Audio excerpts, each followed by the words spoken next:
Adolescent stage. As the first stage is a carefree period, the child is to be considered as master of the parents. The Prophet said, "The child is the master for 7 years." This is the age of being a child and playing. He or she is not yet fully ready for education through formal instruction.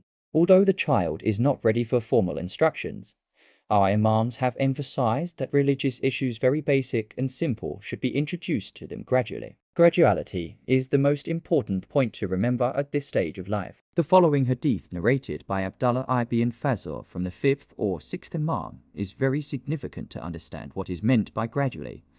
When the child reaches 3 years of age, teach him 7 times to recite La ilaha illallah. Then leave him at that till he reaches the age of 5 years. Then see if he can distinguish between the right and the left hand. When he knows the difference, then make him face Qibla and tell him to do sajda. When he completes 7 years, then he should be asked to wash his face and hands, and then told to pray. This will continue till he reaches the age of 9 years, when he should be taught proper ritual ablution for prayer and proper salt. When he learns proper wudu and salt, Allah forgives the sins of his parents.